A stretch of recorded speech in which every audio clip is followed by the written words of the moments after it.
Therefore, in this chapter, we see how Gatsby transforms from James Gats to the Gatsby we now recognise, from humble Midwestern boy to glamorous East Coast celebrity. In the process, he reinvents not only himself but also Daisy, who he fixes on as the epitome of his distorted interpretation of the dream.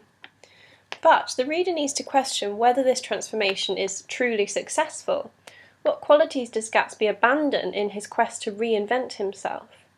For example, while on one level he's committed to the pioneering ideals of the Midwest, he rejects them on the shores of Lake Superior.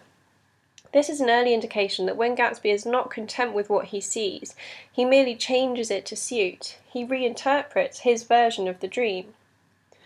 Further to this, his hard brown body and ability to survive on his wits and instinct, which are crucial pioneering qualities, contrast with the expensive suits and extravagant lifestyle he has now cultivated, and is further evidence that in some way Gatsby rejects the true spirit of the American dream.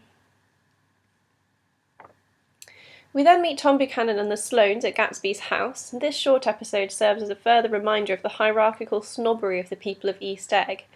They maintain a complex network of social etiquette that is used to exclude and ostracize Gatsby and others belonging to the nouveau riche.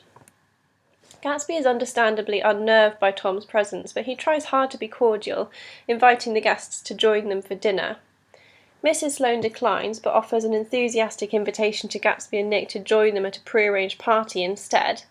Nick detects the insincerity of the offer, but Gatsby innocently goes upstairs to get changed. When he leaves, Tom makes disparaging comments about him. This episode reflects the basic nastiness and hypocrisy of the East Eggers.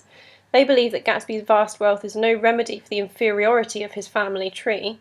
It also highlights another paradox in Gatsby himself.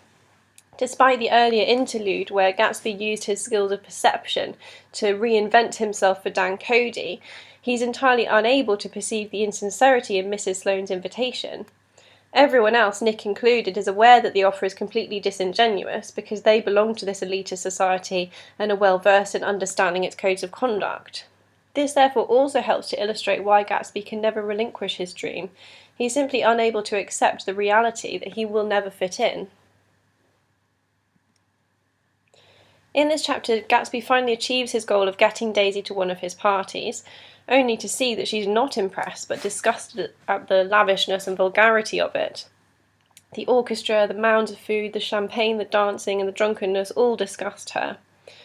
Gatsby detects her disapproval and has difficulty concealing his own disappointment. The theatre of spectacle and indulgence has been for nothing, and the show will soon be over. Gatsby realises that he's losing Daisy. He says, "I feel far away from her, it's hard to make her understand." His intricate plan is disintegrating in front of him, and yet he still remains under the illusion that he can turn back the hands of time and repeat the past. He's becoming increasingly deluded, so intoxicated with the desire to win back Daisy, that he's blind to the truth.